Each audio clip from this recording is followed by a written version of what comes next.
அடுத்த போட எனக்கு காசுலாம் வேணான்ட்டான். ஏன்னா எனக்கு ஒரு பெரிய லிஃப்ட் சார், இதில் நான் வெளியிலே தான் நடிச்சு வாங்கிறேன்.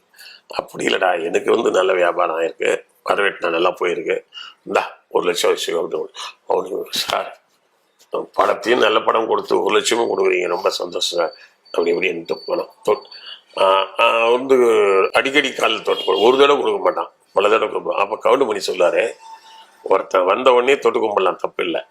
காலையில் ஷூட்டிங் முன்னாடி காலையில் தொட்டு கும்பிட்றான், மதியத்தில் தொட்டு கும்பிட்றான், சாயங்காலம் தொட்டு கும்பிட்றான், காலை வார போகிறான். ஒரு நாளைக்கு பாரு நீ இந்த வடிவேல் உன்னை காலை வாரினானா இல்லையா, நீ இவெல்லாம் வந்து நடிக்கிறாயா, நாங்களாம் அந்த படத்துக்காக நடிக்கிறோம், இவன் ரியல் நடிகை அப்படின்னு சொல்லி அவர் கிண்டல் அடிப்பாங்க அவங்க. அப்படி இருக்கிறவன் என்ன பண்ண, கார் வாங்கிட்டு என்கிட்ட வந்து காமிச்சான், நல்லா இருக்கேன் அப்படின்னு.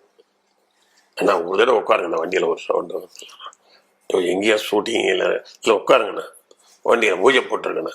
அப்படியே வண்டியில் அப்படியே சுற்றி அந்த வண்டி கொண்டு வந்தில்ல, அங்கே கவுண்டமணி சார் காரு, செந்தில் சார்லாம் இருக்கு. இந்த கார் போய் நிற்கிற சத்தத்தில் அந்த வண்டியில் போய் இடிக்கிற மாதிரி நிறுத்துன்ட்டு நம்மளுக்கு.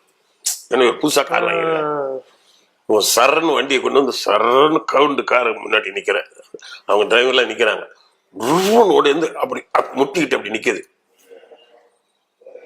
அதை அவர் போய் கவுண்டமணி சார் வடிவேல் புதுசாக கார் வாங்கியிருக்கிறான், அவன் ஸ்பீடாக கொண்டு வந்து நிறுத்தத்தில் நம்ம வண்டி நேரம் காலியாக இருக்கும், நாங்களே ஓடிட்டு அந்த பக்கம் அப்படி ஒரு சவுண்டு கொடுத்துட்டு வந்திருக்கான். நான் சொன்னேன் சேகரிட்ட, இவெல்லாம் வந்து வளர்க்காத, ரொம்ப ஆபத்து, பந்தா கேஸ் இவனுங்க, ஊருக்காரனுங்க, இவனுங்கெல்லாம் வருஷத்துல ஒரு சீன் கொடுக்கணும்.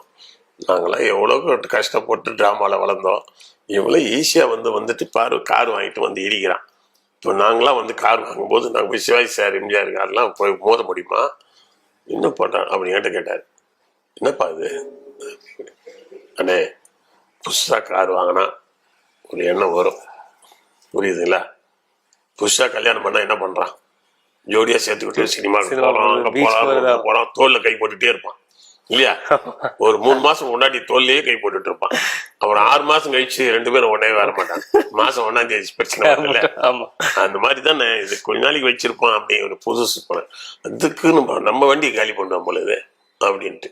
அப்புறம் இவனும் வந்து அவங்க முன்னாடியெல்லாம் போய் நின்றுட்டு சும்மா வண்டியில உட்காந்துட்டு கேப்ல ஆர்ன் அடிச்சு பாக்குறது வண்டிக்கு, அவர் வண்டி அப்படி ஒண்ணுக்கு இருக்கிறது கூட இவன் வண்டி எடுப்பான் பாரு, நீ பாரு ஒண்ணு பாத்ரூம் இங்கதான் இருக்குது, வண்டி எடுத்துக்கிட்டு அப்படி ரவுண்ட் அடிச்சுட்டு வரும், புது வண்டிக்காரன். அவனு என்ன பண்ணுவான், வண்டி எடுத்துட்டு சார் பாத்ரூம் போறேன் ஏவிஎம் எல்லாம் போயிட்டு ஒரு ரவுண்ட் அடிச்சுட்டு வந்துவாங்க. வடிவேல் நல்லா பெரிய ஆளா வந்தா, எல்லாம் வந்தா. ஆனா ஒரு கட்டத்துல வந்து பல கோடியில நிறைய வந்தது, பல படங்கள் பண்ணும் பொழுது பழைய ஆளுங்களுக்கும் கால்ச்சிட்டு கொடுக்கணும், பழைய ஆளை லிஃப்ட் பண்ணணும், என்ன இருக்கீங்கன்னு போன் பண்ணி கேட்கணும்ல, தொடர்புல அதுக்கப்புறம் கிடையாது. அதுக்கப்புறம் திடீர்னு என்ன தெரியல, அவரு தொடர்புல வரல. ஏன்னா நீங்க இப்ப ஆளுக்கு ஒரு ஆசை வரைக்கும் தொடர்ந்து உங்களோட படம் நடிச்சுட்டே இருந்தாங்க அவங்க, நடுவில் அந்த வீட்டோட மாப்பிள்ளை மட்டும் தான் நடிக்கல தொடர்ந்து. அது ஒரு படத்துல வந்து இவங்களுக்குள்ள கிளாஷ் பண்ணுச்சு, அது என்ன படம்னாக்கா விரலுக்கேற்ற வீக்கம் இல்லை, இது கூடி வாழ்ந்தால் கூடி நன்மை ஏதோ ஒரு படம். ஆமா கட்டுறேன், காலம் மாறி போச்சு படத்துல. என்ன ஆகி போச்சுன்னா, கவுண்டமணிக்கு அப்பா பையன், புதுசா இருக்குமே, அப்பா கவுண்டர்னா பையன் வந்து வடிவேல். காலம் மாறி போச்சு சொல்றீங்க. இப்ப வினு சக்கரவர்த்தி சாரும் அவரோட பையன் ரோல் வந்து இவங்கள்டே பண்றதா பண்ற ஒரு கவுண்டரு செந்தில் யூஸ்ஃபுல்லா இருக்கு. ஒரு கவுண்டரு பையன் வடிவேலுனா அது நிறைய வித்தியாசமா இருக்கும், வெரைட்டியா இருக்கும், பார்த்துக்கலாம் எல்லாம் ஓகே தான்.